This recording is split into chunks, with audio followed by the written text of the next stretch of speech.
할렐루야. 오늘은 요한복음 12장 49, 50 말씀 받습니다.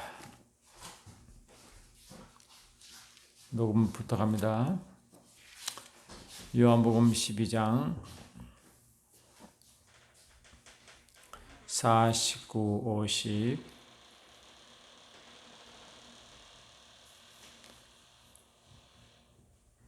신약 169쪽. 오늘의 말씀 주제는 요한복음 12장 49절로 50절과 연결되어 있습니다. 같이 합독하십니다. 내가 내 자유로 말한 것이 아니요 나를 보내신 아버지께서 내가 말할 것과 이를 것을 친히 명령하여 주셨으니 나는 그의 명령이 영생인 줄 아노라. 그러므로 내가 이르는 것은 내 아버지께서 내게 말씀하신 그대로니라 하시니라.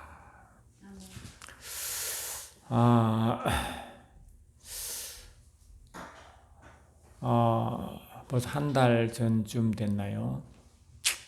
하나님의 아들을 연속하여 제가 한 5부까지 말씀드린 길로 기억하는데, 그 전에 아담 특강을 또 했죠. 그때 이 아담과 하나님의 그 관계성을 쭉 설명드렸습니다. 바울은 아담과 하나님의 관계를 어떻게 설명하고 있냐니까, 고린전서 15장 45절 보니까 첫사람 아담은 생영이 되었던 것 같이 마지막 아담은 살려주는 영이 되었던 것 같으니라 하므로 첫사람 아담과 둘째 사람 아담을 말합니다. 우리 성경은 생영이라고 번역되어 있지만 원어적으로는 생혼이라고 분명히 말씀드렸습니다. 다시 말하면 첫사람 아담은 생혼이 되었던 것 같이 마지막 아담은 살려주는 영이 되었던 것 같다라고 말하는 것입니다. 그러나 하나님 보기에는 이 첫사람 아담과 마지막 아담이 보인다고 말씀드렸어요. 타락 전의 아담과 타락 후의 아담과 그 마지막 타락한 아담을 살리시는 그 마지막 아담이신 예수, 할렐루야. 그 모습이 하나님 보기에 아담으로 보인다. 하나님이 그 아담을 볼 때 어떤 식으로 보냐 하니까, 이 아담은 창세기 1장 26절에서도 하나님이 아담을 창조하실 때 하나님이 삼위일체 하나님의 형상대로 그 모습대로 창조했기 때문에 아담의 모습은 삼위일체 하나님의 형상을 그대로 담고 있습니다. 할렐루야. 예수님도 마지막 아담으로 예수를 어떻게 말씀하십니까? 골로새 1장 15절 보니까 그는 보이지 아니하신 하나님의 형상이시니라 하므로 하나님의 형상을 지닌 자를 특별히 성경에서는 아들이라고 말한다고 했어요. 아들. 그리고 아들은 하나님의 형상을 지녔습니다. 형상은 아이콘과 같은 뜻이기 때문에 다시 말해 닮은 꼴이다. 그래서 이 에베소 4장 23, 24절에서도 우리를 새로운 피조물로 만들 때는 우리를 하나님을 닮는 자로 We are created to be like God. 다시 말하면 하나님과 같은 모습으로 하나님을 닮도록 그렇게 창조되었다고 하는 것입니다. 그래서 에베소 5장 1절에도 우리가 하나님을 닮는 자, 하나님을 따라가는 자를 imitate the God이라, 하나님을 흉내내는 자, 하나님을 그대로 묘사하는 자, 이렇게 하는 것입니다. 그러니까 하나님의 형상은 아들만이 가지고 있습니다. 할렐루야. 하나님의 형상은, 이 형상은 본래 이 눈에 보이는 것, 잡을 수 있는 것, 볼 수 있는 것의 형상인데, 하나님은 영이시기 때문에 그 하나님을 눈으로 볼 수도 없고 손으로 잡을 수도 없죠. 그러면 하나님의 형상의 뜻이 뭡니까? 하나님의 모든 영적 속성을 말하는 것입니다. 할렐루야. 그래 아담이 창조될 때는 삼위일체 하나님의 모든 신적 속성을 다 가지고 하나님을 닮은 자, 속성을 가진 자로 만드는 것입니다. 여러분, 저와 여러분도 예수를 딱 믿으면 새로운 피조물 되죠. 새로운 피조물 된 상태를 사도 요한은 요한 1서 3장 9절에 어떻게 말합니까? 하나님이 거론한 자마다 그 속에 하나님의 씨가 있다. 하나님께로 난 자마다 죄를 짓지 아니하나니 이는 하나님의 씨가 그의 속에 거함이요. 그래 하나님의 씨가 그 속에 거한다. 이 하나님의 씨가 바로 하나님의 신성과 하나님의 속성입니다. 이거 뭐 하나님의 형상이라고 그렇게 다르게 표현하는 것입니다. 할렐루야. 우리가 예수를 믿으면 하나님 아들이죠.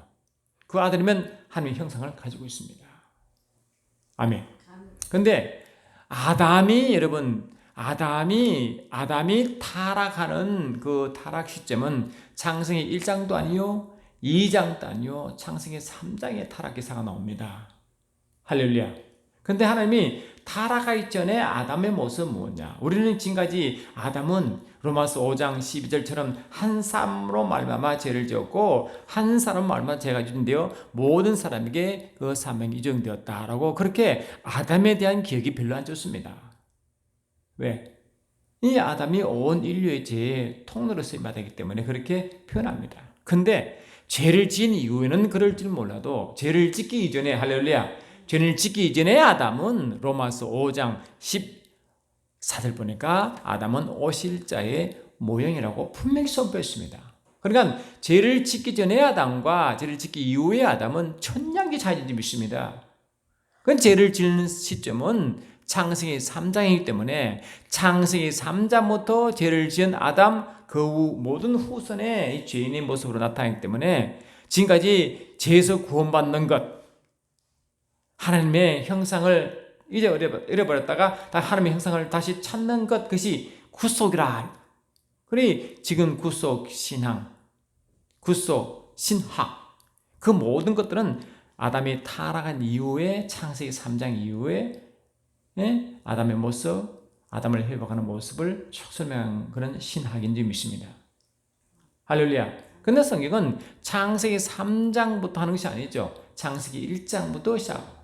더 정확하게 말하면 하나님의 창세기 이전부터 그 하나님의 뜻은 정해졌고 이루어가는 과정인 줄 믿습니다.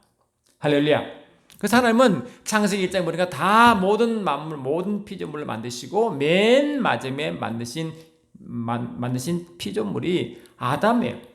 근데 아담을 어떻게 표현했습니까? 우리의 형상을 따라 우리의 모습을 따라 삶을 만들자 하므로 삼위일체 우리가 삼위일체 하나님이라고 했잖아요.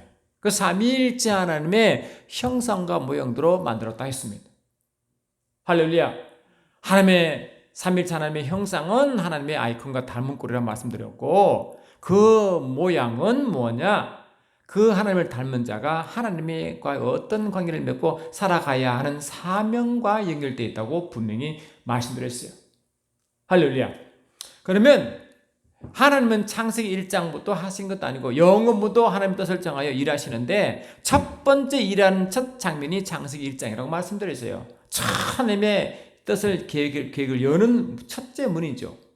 할렐루야. 첫 뜻을 펼치는 뜻이기 때문에 처음 뜻을 펼칠 창세기 1장 그 다음에 그 뜻을 펼치시고 그 뜻이 점점 확대해 나가는 과정이 창세기 2장 그런데 창세기 3장에 딱 브레이크가 걸리잖아요.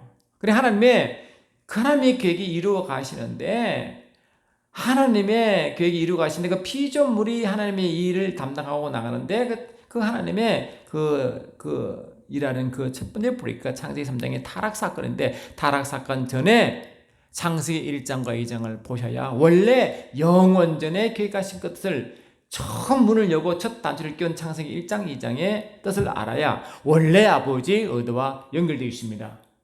할렐루야. 여러 번 말씀드렸지만 우리가 모든 책을 쓸 때도 말이죠.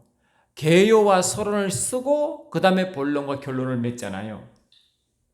할렐루야. 그 서론 속에 뭐가 개요와 서론을 뭐하고 있습니까? 이 책을 어떤 내용으로 쓸 것이다 라고 말하고 그 어떤 내용을 본론에서 충분히 다룬 후에 결론적으로 서론에서 말한 것을 결론을 맺는 거죠. 그래서 이 성경의 서론에 해당되는 것은 바로 창세기 1장, 2장으로 분명히 말씀을 드렸습니다. 그러니까 이 창세기 보면요. 아담은 로마서 5장 14절에 아담은 오실자의 모형이기 때문에 아담을 창조할 때 하나님 뭐를 기억하시고 하나님을 뭔 의도를 갖고 계시냐니까 마지막 아담이 오실 것을 이미 예비한 자입니다. 할렐루야. 그래서 아담을 보면 뭘 보여야 됩니까? 마지막 오실 아담인 예수를 보는 것입니다. 이해되십니까? 그리고 예수를 보면 아담이 예수님이 이 땅에 오셔서 예수의 모습과 예수의 사역을 보시면 아담이 창조될 때 하나님의 형상대로 그 모양대로 만드신 그 의도를 정확하게 예수의 생애를 보고 유추해서 영적 의미를 아는 것입니다. 예수님은 하나님의 형상이기 때문에 정확하게 아버지를 닮았죠. 할렐루야. 아버지를 하셨죠. 아버지 사명 감당하셨죠. 요한복음 17장은요. 예수님이 마지막 십자가 잔을 드시기 전에 마지막 유언 같은 기도가 요한복음 17장이라고 말씀드렸어요. 그때 주님이 어떻게 말씀하셨냐니까 17장 4절 보니까 아버지께서 내게 하라고 주신 일을 내가 이루어 아버지를 이 세상에서 영원롭게 하였사오니. 그래서 예수님이 이 땅에 오셔서 이유는 뭐냐? 아버지 뜻을 이루시고 완성하시고 그 완성으로 나타나는 것이 뭐냐? 하나님을 영원하게 하는 것이었다. 하나님의 영광을 드러내는 것이었다. 할렐루야. 하나님을 영원하게 하는 법이 뭔가 보니까 아버지께서 아들 예수에 주셔서 하고자 하신 것을 이룬 그 모든 과정이 아버지의 영광과 연결되어 있습니다. 할렐루야. 요한복음 13장 31절에도요 이것을 이렇게 설명합니다. 그가 나간 후에 예수께서 이르시되 지금 인자가 영광을 받았고 하나님도 인자로 말미암아 영광을 받으셨다. 이렇게 한단 말이죠. 그래서 예수께 하신 그 모든 일의 흔적과 일한 모든 과정은 스스로 행하신 것이 아니라고 불말씀드렸고 자기 안에 계신 아버지의 말씀과 아버지의 행하신 대로 하셨다. 그러면 아버지는 뭘 말씀하시고 뭘 행하실까요? 원래 영원전에 아버지 자신이 계획하신 그 뜻을 이루어 가시겠죠. 할렐루야. 그래서 예수님도 아버지께서 나에게 하라고 하신 그 뜻을 이루어 아멘. 뜻을 이루어 아버지를 영원하게 하였나이라고 표현합니다. 아멘. 그렇게 말씀하신 이전에 주님은 뭘 말씀하셨느냐? 그러니까 예수님은 영원전에 아버지 뜻을 이루러 오셨고 이루어 가셨죠. 그 영원한 전의 계획이 요한복음 10장 4절에서 그 말씀하시는데 바로 그 전줄이 뭐냐? 바로 예수께 하신 그 모든 일의 그 부분을 또 핵심 부분을 말합니다. 그게 요한복음 17장 3절과 연결되어 있습니다. 요한복음 17장 3절 보니까 영생은 곧 유일하신 참 하나님과 그가 보내신 자 예수 그리스도를 아는 것이다 라고 선포합니다. 그 영생이 뭐냐? 우리는 영생은 아담이 죄를 지었다가 하나님과 분리되었다가 하나님 분리됐으니까 하나님의 생명을 소유하지 못하죠. 하나님의 형상을 잃어버렸으니까 말이죠. 그럼 하나님의 형상은 하나님의 생명과 직결되어 있거든요. 그러다가 예수를 믿음으로 생명을 얻었다. 우리가 다 알고 있는 내용 아닙니까? 그런데 죄를 지었다가 타락하여 다시 십자가 사건으로 회복되고 생명을 얻었다라고 그렇게 말해야 되는데 예수님은 영원전에 아버지 뜻을 가지고 오셔서 그 뜻을 하시는 과정에서 영생을 다르게 설명합니다. 뭐냐? 영생은 내가 죽었다가 살아 생명을 취했습니다 라고 말하지 아니하고 영생은 곧 유일하신 참 하나님과 그가 보내신 자 예수 그리스도를 아는 것이다 라고 이런 영생을 정의한단 말이죠. 할렐루야. 우리가 알고 있는 영생이라는 것은 내가 죽었다가 다시 살아남으로 하나님의 생명을 취한 것, 다시 살아났고 성국 백성이 된다는 그런 개념으로 영생을 얻다라고 알고 있었는데 예수께서 영원전의 뜻을 행하시고 아버지를 영원하게 하였나다라고 할 때 그와 연결된 영생의 뜻은 다르다는 것입니다. 영생은 곧 유일하신 참 하나님과 그가 보내신 자 예수 그리스도를 아는 것이 영생이다므로 영생은 제3 이전에 할렐루야 이전에 유일하신 참 하나님과 그가 보내신 자 예수 그리스도를 깊이 경험하고 아는 것이다. 알다가 경험한 것입니다. 그래 영생하는 것은 원래 죄와 상관하지 않고 원래 아버지와 아들 예수 아버지와 그가 보내신 예수 그리스도를 깊이 알아오고 경험하고 관계를 맺는 그 자체가 영생이라는 것입니다. 영생. 할렐루야. 영생이다. 그러니까 이 아담은 오실 자의 모형이기 때문에 그 아담에게도 할렐루야 예수 하신 일에 대한 그걸 하겠죠. 그림자로 하겠죠. 그래서 아담에게 주신 일이 뭐냐? 아담에게 준 명령이 뭐냐? 내가 이 동산의 모든 실과를 내 이미 들어 먹되 내가 내게 금지한 성과 악을 아는 열매를 먹지 말라. 하지 말라. 먹는 날에는 내가 정령 죽으리라고 창세기 2장 15절 16쭉 말씀하고 있습니다. 할렐루야. 그러니까 하나님 첫사람 아담 하신 명령이나 또 하나님이 보내신 예수께 주신 명령이나 원래 같은 거예요. 그래요, 안 그래요? 왜? 서로 닮았거든요. 첫사람 아담은 오실 자의 모형이고 아담은 오실 예수를 예비하고 준비하는 그런 사람이잖아요. 예비하는 자 아닙니까? 예비함으로 그 참 예수가 오셔서 하신 이 일에 대한 그 모형을 다 보여주는 줄 믿습니다. 그러니 예수님 아담을 창조하시고 아담의 삼위일체 하나님의 형상대로 만드시고 그를 에덴에 두셔서 그게 살게 하심으로 다 누리게 하시되 하나의 명령을 주십니다. 성과 악을 아는 열매를 먹지 말라. 먹는 날에는 내가 정령 죽으리라. 아멘. 정령 죽으리라. 여러분 알다시피 아담이 선악과를 먹어버렸어요. 하나님 명령을 저버렸습니다. 명령을 거부했습니다. 할렐루야. 그런데 아담이 육신이 죽었습니까? 살아있잖아요. 그러면 정령 주는 것은 육체를 말합니까? 영적 의미를 말합니까? 영적 의미입니다. 하지만 영적 죽음을 말하는 줄 믿습니다. 할렐루야. 영적 죽음입니다. 여러분 어떻게 영적 죽음입니까? 우리가 영적 죽음은 뭐냐? 하나님과의 분리됐을 때 우리는 죽었다. 하나님과 연결됐을 때는 살았다. 할렐루야. 그렇게 말합니다.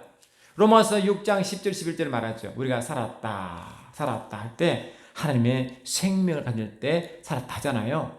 아멘. 그러니까 하나님이 아담에게 준 명령이 뭐냐?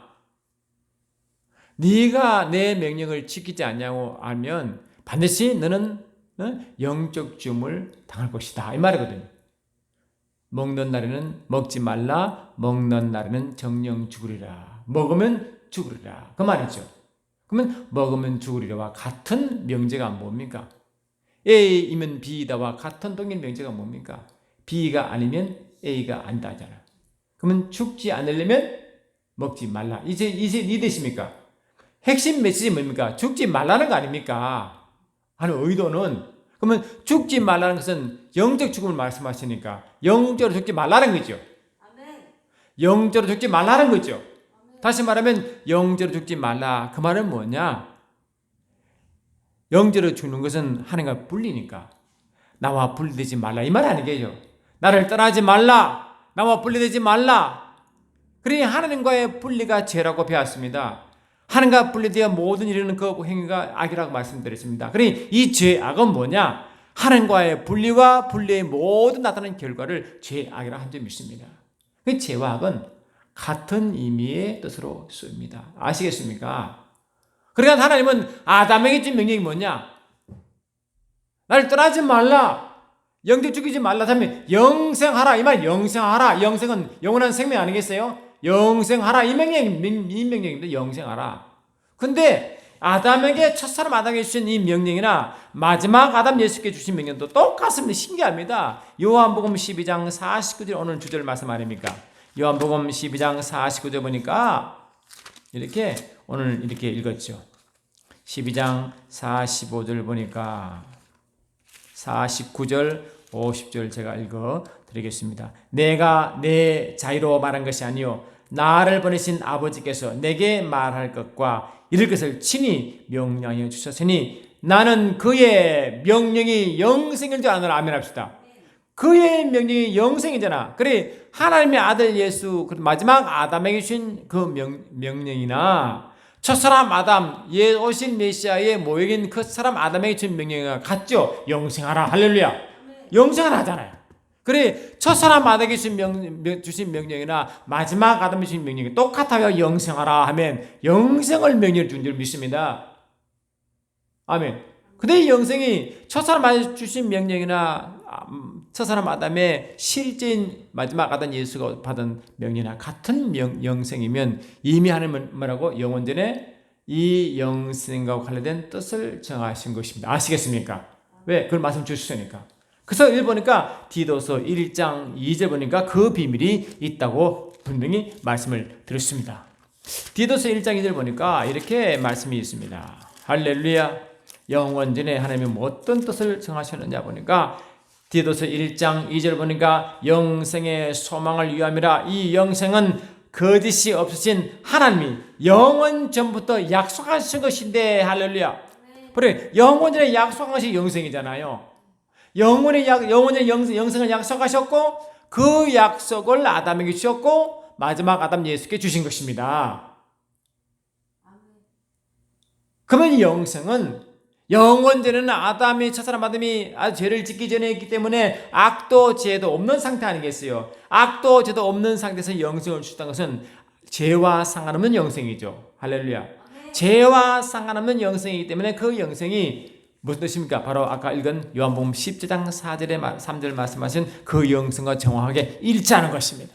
영생이라 함은 참 하나님과 그가 보내신 이 예수를 깊이 아는 것이다. 이게 영생입니다. 그러니까 하나님은 영원히 무슨 계획을 가시냐니까 하나님 앞으로 모든 피조물을 이제 하나님이 이제 뜻을 위하여 이렇게 이제 피조물을 창조하시고 피조물 가운데 일하실 텐데 그 피조물 가운데 하실 하나님의 의도는 뭐냐? 하나님과 예수 그리스도를 깊이 아는 관계를 맺으면 그 하나님과 깊은 관계를 맺고 그분을 나타내고 증거하실 자의 첫 작품이 아담이에요. 그리고 마지막 아담은 하나님의 그 관계성을 그대로 계시하고 나타낼 첫 번째 직접적인 분이 예수인 것입니다. 그래서 예수님도 십자가에 달려 돌아가시기 전에 하신 고백이 뭐냐니까 이렇게 말씀합니다. 예수께서 이 말씀을 하시고 눈을 들어 하늘을 우러러 이르시되 아버지여 때가 이르렀사오니 아들을 영원하게 하사 아들로 아버지를 영원하게 하게 하옵소서. 아버지께서 아들에게 주신 모든 사람에게 영생을 주게 하시려고 만민을 다스리는 권세를 아들에게 주셨음이로이다 하고 영생은 그 유일하신 하나님과 그가 보내신 자 예수 그리스도를 아는 것이다 라고 이 모든 자에게 주신 영생을 이렇게 설명합니다. 그러므로 모든 자에게 주실 영생은 물론 타락하여 죄 가운데 빠졌기 때문에 다시 죄 사함받고 하나님의 생명을 소유할 때 영원한 생명을 얻는 것은 맞지만 죄를 짓기 전에인 영생도 포함하여 있습니다. 할렐루야. 그 영생을 이렇게 요한복음 17장 2절에 모든 사람의 영생을 주로 하신 그 뜻이 그 영생의 의미가 10장 3절에 바로 유일하신 참 하나님과 그가 보내신 자 예수 그리스도를 아는 것이 영생이라고 이렇게 주님은 친히 정의하셨습니다. 할렐루야. 그러면 저와 여러분 이런 정의대로 영생을 우리는 제사마다 생명을 얻었기 때문에 원래 죄를 짓기 전에 영생의 의미를 가지고 살아가야 우리가 죄사함받고 구원받은 자의 사명이요 해야 될 일인 줄 믿습니다. 그것이 뭔가 요한 1서 1장 3절에 그런 우리가 어떤 삶을 살아가느냐 보니까 요한 1서 1장 3절 보니까 할렐루야 우리의 진정한 기쁨이 뭔가를 설명할 때 이렇게 주께서 말씀하고 계십니다. 요한 1서 1장 3절 보니까 우리가 보고 들은 바를 너희에게도 전하면 너희로 우리와 사귐이 있게 하려 함이니 우리의 사귐은 아버지와 그의 아들 예수 그리스도와 더불어 누림이라. 할렐루야. 우리가 여기서 서면 우리의 기쁨이 충만하라. 이게 최고의 충만합니다. 아버지를 원하시잖아. 아버지 진짜 우리를 원하시는 우리의 기쁨이 무엇이냐면은 우리의 사귐은 아버지와 그의 아들 예수 그리스도와 더불어 누림이니까 이게 영생 아닙니까? 할렐루야. 깊은 삼위일체 사는 하느님과의 관계성이잖아요. 이게 바로 이게 구원받는 저와 여러분이 구원받기 우리가 타락하기 전 이전에 아담의 주신 하나님의 명령과 똑같은 상태가 이런 상태다. 그럼 우리는 회복되었으면 원래 아담에게 주신 명령대로 살아가야 우리의 기쁨이 충만하고 아버지께 영광이 되는 줄 믿습니다. 우리가 예수를 믿으면 성령을 받고 하나님의 아들 되고 하나님의 형상을 지는 자는 하나님과 그 아들 예수 그리스도와 깊은 관계를 맺으며 그 삼위일체 하나님을 누리는 이 깊은 삶이 우리의 원래 구원받은 자로서 살아가야 될 우리의 삶의 모습일 줄 믿습니다. 아멘. 그래서 아담이 이제 타락했어요.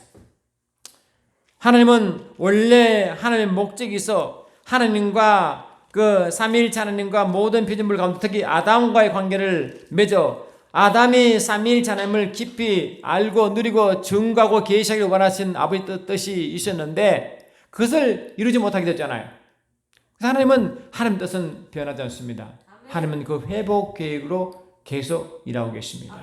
그래서 하나님은 아담에게 마지막으로 회복을 어떻게 말씀하시냐니까 그게 창세기 3장 20절로 22절인 것입니다. 창세기 3장 22절 보니까 여호와 하나님이 이르시되 보라 이 사람이 선악을 아는 일에 우리 중 하나같이 되었으니 그가 그의 손을 들어 생명나무 열매도 따먹고 영생을까 하노라 하시고 하므로 아담이 선과 악을 아는 열매를 딱 먹고 난 뒤에 결과가 하나님 어떻게 진단하셨느냐 여호와 하나님이 이르시되 보라 이 사람이 아담이잖아요. 선악을 아는 일에 우리 중 하나같이 되었다. 이미 완료형을 씁니다. 그러니 이 사람이 선악을 아는 일에 우리 중 하나같이 되었다 하니까 선악을 알다 이 알다가 야다다입니다. 야다가 뭡니까? 경험하다. 다시 말하면 이 사람 아담은 선과 악을 경험한 것입니다. 선과 악을 경험했습니다. 근데 아담이 경험한 선과 악은 어떠와 뭐가 가느냐? 우리 중 하나같이 됐다. 우리는 삼위일체 하나님을 말씀드렸고 삼위일체 하나님도 아담이 경험한 선과 악을 경험하게 되었다. 그래 아담이 딱 타락한 순간 할렐루야. 그게 이제 선악을 먹으면 타락해버렸잖아요. 그러면 하나님이 이 사람이 그를 선악을 경험했다고 말합니다. 선악을 경험했다. 근데 선악을 경험한 것이 우리 중 하나같이 되었으니까 삼위일체 하나님 중에 한 분도 그런 사랑을 경험했다는 겁니다. 할렐루야. 그러면 아까 말씀드렸잖아요. 하나님은 이 선과 악을 아는 열매를 먹지 말라. 먹는 날에는 내가 정령 죽는다 할 때 하나님은 의도는 뭐냐? 죽지 않으려면 먹지 말라. 이 뜻이니까 다시 말하면 영생을 취하라 이 말씀이시니까 영생하라 이 말씀이니까 나와 함께 있자 이 말씀이니까 아멘 합시다. 날 떠나지 말라 이 말씀이니까 아담은 그 말씀을 거부하자 죽었잖아요. 영적 죽음이죠. 그러므로 선과 악은 일련 도덕 뜻이 아니라 영적인 임인 줄 믿습니다. 할렐루야. 그럼 예수님은 영적 선악을 경험하셨는데 예수님의 영적 죽음을 경험하실 때 말이잖아요. 아담이 영적 죽음을 경험했으니까 그러면 예수님이 영적 죽음을 어떻게 경험했습니까? 이 마가복음 10장 그 말씀 보니까 십자가에서 하나님은 그렇게 고백했죠. 나의 하나님 어찌 나를 버리셨나이까. 완전 아버지와의 완전 분리를 경험했죠. 왜런가? 고린도후서 5장 21절 보니까 예수님은 우리 죄를 대신하셔서 그분이 죄가 되고 우리는 의가 되었다. 아멘. 완전히 죄로서 돌아가시거든요. 완전 죄는 뭡니까? 완전히 분리잖아요. 하나님과 완전 분리 아닙니까? 죄 자체가 분리임이시니까. 그런 영적 죽음은 하나님과 분리를 말씀하시는데 예수님이 완전한 영적 죽음을 맞으시고 그 순간에 아버지 완전 분리된 상태를 경험하셨다는 것입니다. 할렐루야. 그러니까 아담이 하나님과 분리되는 순간 마지막 아담이 분리의 경험을 하게 됐다는 거예요. 마지막 아담이 분리됨으로 다시 말하면 마지막 아담이 분리됨으로 첫사람 아담을 살리시고 그와 후손된 모든 일을 영적 살리하셨다 이 말이거든요. 아시겠죠? 그러니까 이게 십자가 사건이었다. 그 십자가 사건은 아담이 타락한 이후에 하나님이 다시 회복하는 그 프로그램이 십자가 프로그램이라는 것입니다. 아시겠죠? 왜? 죽음을 경험하시니까.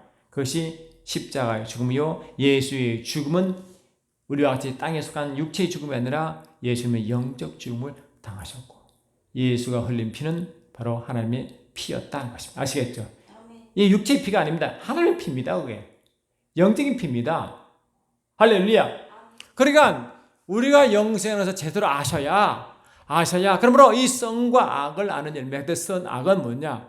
1년 도덕적인 더 옳고 그러면 뜻이 아니라 영적으로 악은 예레미야 2장 13절 보니까 이 백성이 내게 두 가지 악을 행하나니 그 첫 번째 악은 나를 버린 것과 하나님을 떠나고 버린 것이 악이라고 했잖아요. 그러니까 이 악은 하나님과 버린 것, 죄와 같은 개념이기 때문에 하나님과 분리되어 있다. 그러면 선은 반대로 하나님과 함께 있고 함께함으로 이루어진 하나님 모든 그 계획이 뜻과 이익이 선과 연결되어 있는 단어다. 아시겠죠? 그런 의미가. 그래서 선악이 원래 아담에게 말씀하신 선악은 그런 근본적인 의미가 있다는 것입니다. 할렐루야. 그러니까 아담에게 하나님이 주신 명령도 영생하라 이 명령이었고 마지막 아담에 주신 예수님이 또 마지막 아담인 예수님께 주신 말씀도 요한복음 12장 49, 50 보니까 하나님께 아버지께 받은 명령이 바로 영생이었다. 근데 예수님은 그 영생을 정의하기를 영생은 참 하나님과 그가 보내신 자 예수를 아는 것이 영생으로 증명하므로 첫사람 아담에게 받은 명생과 마지막 아담이신 예수께 받은 하나님의 명령 영생은 원래 그런 뜻이었구나. 아시겠죠? 삼위일체가 깊은 관계를 맺도록 되었구나. 그런 의미에서 아담은 처음부터 삼위일체의 관계를 맺을 수 있도록 삼위일체 하나님의 형상대로 처음 받았습니다. 아시겠습니까?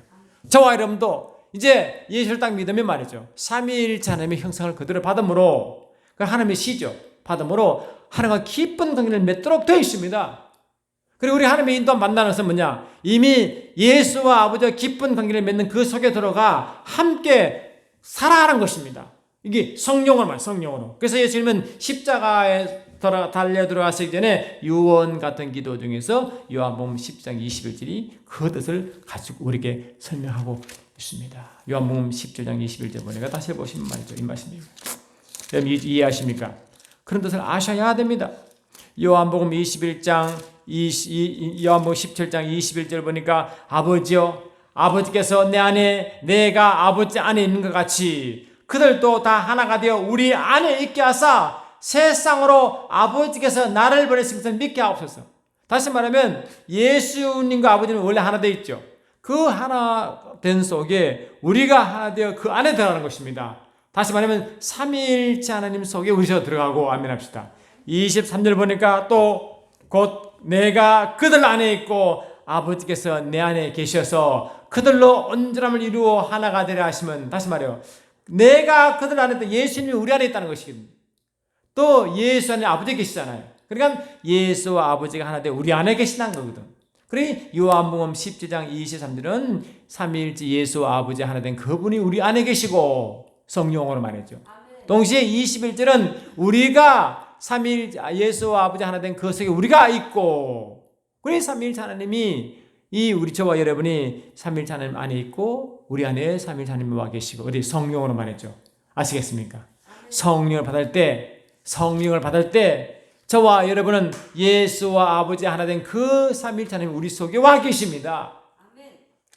참 놀라운 일 아닙니까? 이게 뭡니까? 첫사람 아담이 창조될 때 삼위일체 하나님 형상대로 지음받은 그 정보를 포함하고 있습니다. 이것이 요한복음 10장 20절 보니까 그날에 내가 아버지 안에 너희가 내 안에 내가 너희 안에 있는 같이 너희가 알리라 하므로 그날에 성령을 모신 날이거든요. 그러나 성령을 모시는 그날에 내가 아버지 안에 너희가 내 안에 내가 너희 안에 하므로 예수와 우리가 하나 되어 있고 아버지와 우리가 하나 된 거 아닙니까? 아시겠죠? 그럼 우리가 성령 인도함 받는 것은 뭡니까? 성령으로 인도함 받는 것은 예수와 아버지와 하나 된 것을 경험하며 그분의 음성을 들으며 살아간다 이 말이죠. 그래서 우리의 성령 인도함 받는 것은 뭐냐? 내 안에 계신 주님이 아버지와 하나 되어 성령으로 계속 말씀 주는 겁니다. 아시겠습니까? 아멘. 그래서 요한복음 16장 13절이 그 말 아닙니까? 그러나 진리의 성령이 오시면 그가 너희를 모든 진리의 가운데로 인도하시니 그가 스스로 말하지 않고 오직 들은 것을 말하며 장래 일을 너희에게 알리시리라. 그가 내 영광을 나타내리니 내 것을 가지고 너희에게 알리겠습니다. 아멘 합시다. 물론 아버지께 있는 것은 다 내 것이라. 그러므로 내가 말하기를 그가 내 것을 가지고 너희에게 알리신다 했잖아요. 그래서 성령 하나님은 우리에게 계속 알려주십니다. 말씀을 알려주십니다. 말씀을 깨닫게 하십니다. 말씀이 기억나게 하십니다. 말씀을 경험합니다. 어떻게? 그 말씀은 성령의 말씀인데 성령은 스스로 말하지 않기 때문에 들은 것을 말씀하십니다. 누구의? 예수께 들은 말씀. 그 예수의 말씀은 아버지께 온 거거든요. 아버지께 온 말씀 아닙니까? 그러면 예수 아버지 하나 되시니까 아버지의 말씀이 곧 예수 말씀이 성령을 우리 온 거 아니에요? 우리는 계속해서 뭡니까? 아버지 말씀 듣는 거죠. 왜? 아버지께서 아들께 주셔서 아들 말씀이 성령에서 우리에게 돌려주니까 말이죠. 아멘. 그게 성령 인도 받는 거 아닙니까? 그래 매 순간순간 성령 인도 받는 것은 내 안에 계신 주님이 말씀을 계속 주셔요. 성령으로. 아멘. 말씀을 깨닫게 하십니다. 아멘. 성령으로. 말씀을 가르쳐 주십니다. 성령으로. 할렐루야. 아멘. 그래 어려우고 힘들 때마다 저와 여러분은 내 안에 성령을 인도받으면 예면 인도받으면 내 안에 계신 주님의 음성을 들려줍니다. 아멘. 말씀을 가르쳐 주십니다. 아멘. 말씀을 깨닫게 하십니다. 그는 우리의 앞길을 인도하십니다. 아멘. 10편 119편 시편 150편 보니까 주의 말씀은 내 발의 등이요 내 길에 빛이기 때문에 매 순간순간 말씀을 빛과 등이 되어 알려주십니다. 그게 성령 인도받는 방법 중에 최고의 확실한 방법입니다. 이해되십니까? 얼마나 감사합니까? 요한복음 14장 20절도 그 말씀하잖아요. 보혜사 곧 아버지께서 내 이름으로 보내실 성령 그가 너에게 모든 것을 가르치시고 내가 너에게 말한 모든 것을 생각나게 하시리라. 그 예수께서 하신 모든 말씀을 다 깨닫게 하시고 생각나게 하시잖아요. 그래 매 순간순간 성령께서 성령과 깊은 동행할 때 성령님은 예수와 아버지 하나 되어 있는 그 영성을 깊이 알게 되고 어떻게 알게 됩니까? 그분의 말씀 받고 말씀을 경험하고 할렐루야. 그래서 알게 되는 거 아닙니까? 아멘. 그래서 마태복음 11장 27절에도 주께 분명히 말씀하셨잖아요. 진실로 내가 너에게 이르노니 내 아버지께서 모든 것을 내게 주셨으니 아버지 외에는 아들을 아는 자가 없고 아들과 또 아들의 소원대로 계시를 받은 자 외에는 아버지를 아는 자가 없느니라. 그래 아버지를 아는 자는 예수밖에 없고 아버지를 아는 자가 아들밖에 없는데 아버지 외에는 아들을 아는 자가 없기 때문에 아들 대신 예수님이 아버지를 알고 또 아들의 소원대로 계시를 받은 자가 교회 아닙니까? 교회만이 아버지를 아는 것입니다. 그래 아들을 알고 아버지를 아니까 그것이 바로 영생의 삶이다. 영생을 첫사람 아담에게 주신 명령, 마지막 아담 예수께 주신 명령, 우리에게 주신 명령 똑같잖아요. 아버지와 아들과 깊이 관계를 맺고 누리라. 이것이 너희의 기쁨이니라. 우리의 기쁨이니라. 아멘. 이러한 말씀을 가지고 지난주에 이어 두 번째로 아담의 측면에서 아들의 측면에서 하나님의 형상의 측면에서 성령과 인도받는 방법을 알려드렸습니다. 이번 주일에는 더 깊이 말씀을 드리겠습니다. 할렐루야. 사랑하는 주님 감사합니다. 오늘도 귀한 말씀 가운데 함께 하시고 은혜 주심을 감사하고 예수 이름으로 기도드리옵나이다. 할렐루야. 아멘.